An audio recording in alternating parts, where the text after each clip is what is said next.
Ready হলে বলবি, ready হলে বলিস। শুনতে আসবি কোনো, তাই তো?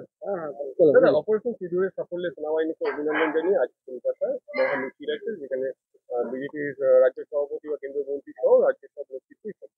সারা ভারতবর্ষ জুড়ে তিরঙ্গা যাত্রার মাধ্যমে আমাদের তিন সেনা তারা যেভাবে পরাক্রম দেখিয়েছেন তাকে আমরা সম্মান করছি, সেলিব্রেট করছি।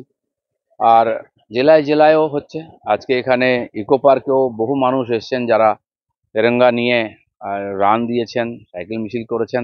পুরো সমাজ এই যে ঐতিহাসিক বিজয় হয়েছে সেটা নিয়ে আনন্দিত, খুশি, গর্বিত।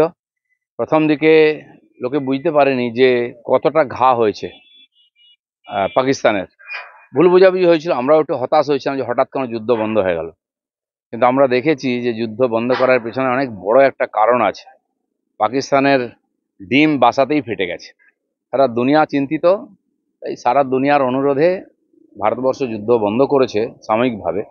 কিন্তু তার মধ্যে পাকিস্তানের যে ক্ষতি হয়েছে ঐতিহাসিক কালে এরকম হয়নি, এবং শুধু পাকিস্তান নয়, তার পেছনে যারা ছিল তাদেরও ঘা হয়ে গেছে।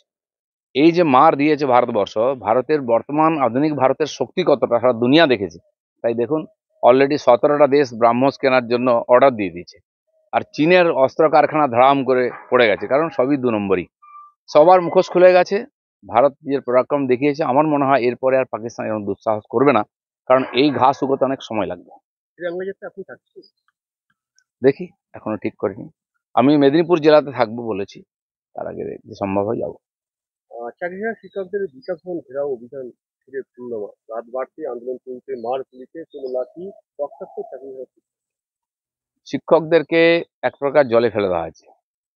যে শিক্ষকরা আন্দোলন করছেন তারা আজকে স্কুলে বসে ছাত্র পড়াবার কথা, কিন্তু এই প্রচন্ড গরমে হাতে প্রাণ নিয়ে একদিকে গরমের কষ্ট, তারপরে পুলিশের অত্যাচার, এই দুটোই খুব অমানবিক। আর এটা করতে হচ্ছে। আর তারা সব ভালো ভালো স্টুডেন্ট, যারা র্যাঙ্ক করেছেন, গোল্ড মেডেল পেয়েছেন, এই ধরনের উৎকৃষ্ট তারা শিক্ষক হতে পারতেন, ছাত্রদের ভালো ছাত্র তৈরি করতে পারতেন। কিন্তু দুর্ভাগ্য, তাকে আমরা ক্লাসরুম না দিয়ে রাস্তায় বসিয়ে দিয়েছি।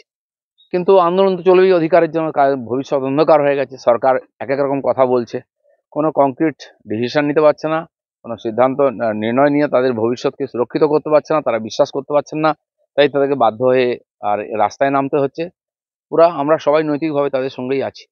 দাদা, কালকে আন্দোলনের বিকাশ ভবনে আরো একটি ছবি দেখা যায়, সেখানে দেখা যায় যে তৃণমূলের 14টি দর্শক তিনি যাচ্ছেন, তার গাড়ির সামনে গাড়ি আটকে বিক্ষোভ দেখায় শিক্ষকরা। তারপরে তাকে প্রায় ঘেরাও করে। তারপরে না, পাল্টা শুভশ্রী দত্তের লোকজন মারধর করা একটা অভিযোগ। দেখুন, উনি গেছিলেন কি যাচ্ছিলেন কি কোথায় যাচ্ছিলেন সেটা অনেক রকম কথাবার্তা চলছে। আর কেউ বলছে উনি ওদেরকে বাধা দিতে আসছিলেন, কেউ বলছে সামনে যাচ্ছেন। যাই হোক, যে ঘটনাটা হচ্ছে অপ্রীতিকর। আর এই ধরনের যারা আন্দোলন করছেন, পুলিশের মার খাচ্ছেন, কারো হাত পা ভাঙছে, কি হচ্ছে, তাদের সঙ্গে একটু মানবিক ব্যবহার হওয়ার দরকার আছে। আমরা চাকরি ফেরত দিতে না পারি, সম্মান তো দিতেই পারি, কারণ তাদের কোনো দোষ ছিল না এর মধ্যে।